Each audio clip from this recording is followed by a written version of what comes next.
مرکزی حکومت کو ایسے قوانین پاس کر سکتی ہے جس کی وجہ سے دیہی غریبوں کی زندگی میں سدھار ہو سکے۔ اگلا سوال ہے، آپ کے خیال میں سیکر جیسے کسانوں کے لیے ایسی صورت میں حکومت کیا کر سکتی ہے جب وہ مقروض ہو جائیں؟ بحث کیجیے۔ دیہی ترقیاتی بینکوں سے آسان قسطوں پر قرض مہیا کرایا جائے تاکہ ٹھیکرے جیسے قرض مند قرض سے فارغ ہو سکیں۔ کسانوں کو پیداوار کی صحیح قیمت دلانے کے لیے کارپوریشن سوسائٹیاں کھولنی چاہیے تاکہ ان کا استحصال نہ ہو۔ گرام سبھا اور گرام پنچایت کی سطح پر غریب طبقے سے متعلق سبھی اطلاعات جمع کی جائے اور ہر سال اصلاحی منصوبے شروع کیے جائیں۔ سمجھ میں آئے؟ سوال میں بولا گیا ہے کہ غریب کسانوں کی استھتی میں سدھار لانے کے لیے سرکار کیا کیا کاریہ چلا سکتی ہے؟ تو دیہی ترقیاتی بینکوں سے آسان قسطوں پر ان کو لون مہیا کرا سکتی ہے، پیداوار کی صحیح قیمت دلوا سکتی ہے اور ان کی ترقی کے لیے اچھے اچھے منصوبے بنا کر انہیں آگے بڑھانے میں مدد کر سکتی ہے۔ سیکر اور رامالنگم کی حالت کا موازنہ کرنا ہے۔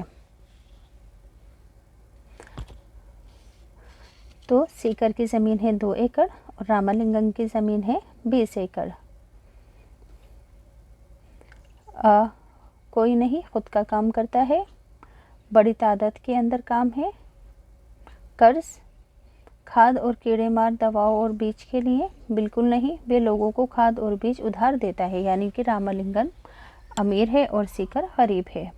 فصل کی فروخت ساہوکار یا بیوپاریوں کو بیچتا ہے سیکر، اور دھان کی مل کے لیے فصل کو کام میں لیتا ہے۔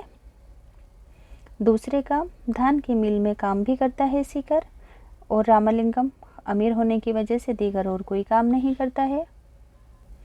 اکثر ایگزام میں پوچھے جانے والے ریپیٹڈ کوشچن آنسر ہیں۔ دیہی کاشت میں کیا عدم مساوات ہے؟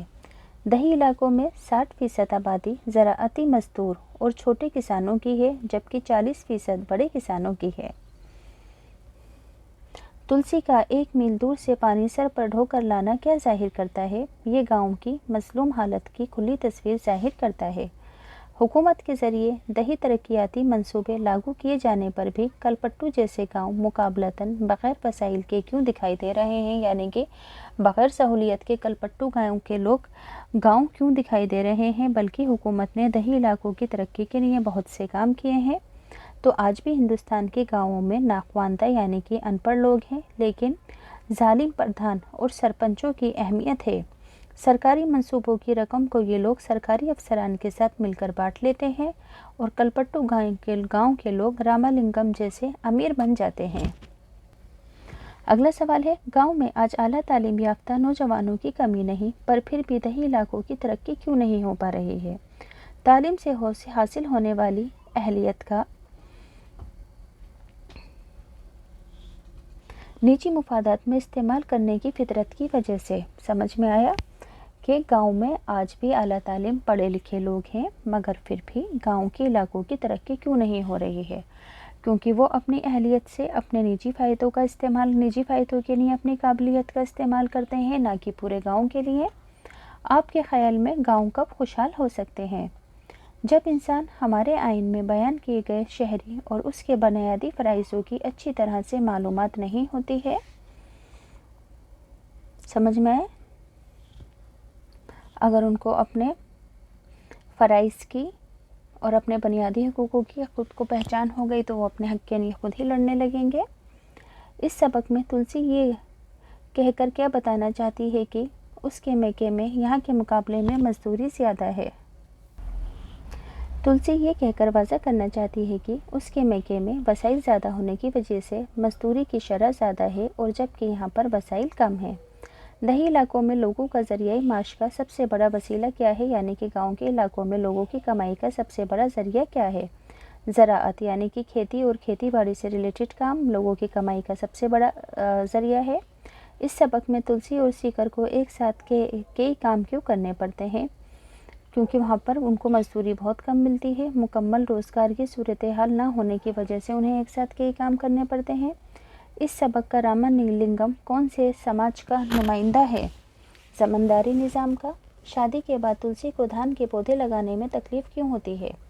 عمر کے بڑھنے، بچوں کی ذمہ داری آنے، بچپن سے مزدوری پر منحصر رہنے اور متوازن یعنی کہ بیلنس ڈائٹ نہ مل پانے اور گاؤں میں سہولیت کے نہ رہنے کی وجہ سے تلسی کو اب کام کرنے میں تکلیف ہونے لگی ہے۔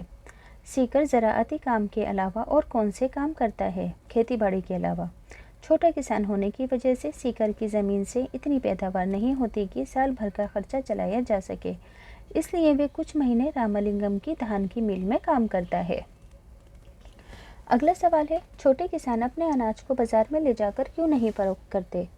فصل خراب ہونے کی وجہ سے یا کھاد بیج وغیرہ کے لیے انہیں ساہوکار یا بیوپاریوں سے قرض اس شرط پر دیا جاتا ہے کہ وہ اپنی فصل صرف اسی کو ہی دیں گے جس سے قرض لے رہے ہیں، بھلے ہی وہ اس کی قیمت بازار کی قیمت سے کم لگائیں۔ اگلا سوال ہے، تلسی کیا کام کرتی ہے؟ اس کا کام رمن کے کام سے کس طرح مختلف ہے؟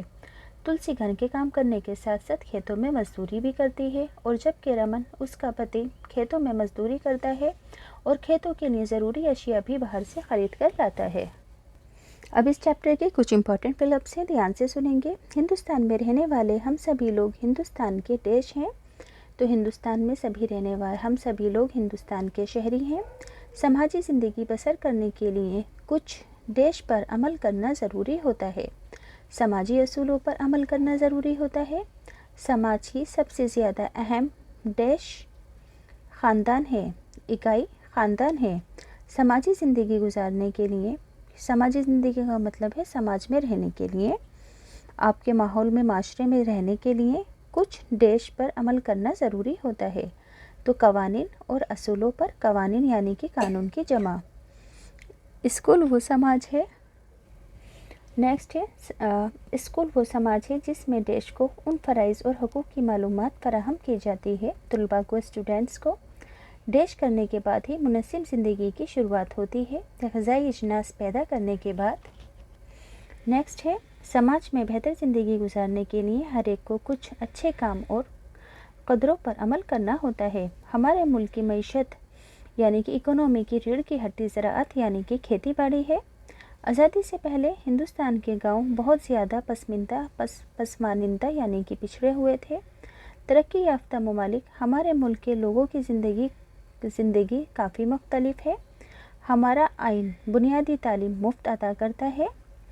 گاؤں کے لوگوں کو ایک بڑا مسئلہ زراعتی جوتوں کی یکسانیت نہ رہنے کا ہے۔ آزادی سے پہلے یعنی کہ آزادی حاصل کرنے سے پہلے زمین کے مالک زمیندار تھے۔ سماجی ترقیاتی منصوبے کو 1952 میں شروع کیا گیا۔ سماجی ترقیاتی منصوبے میں گھریلو صنعتوں کی ترقی پر خاص زور دیا گیا۔ تو یہاں سے میں نے یہ آپ کو چیپٹر پوری طرح پڑھ کر بتا دیا ہے۔ اگر آپ کو یہ ویڈیو اچھے سے سمجھ میں آئی ہے تو پلیز چینل سبسکرائب کرنا، ویڈیو کو لائک کرنا۔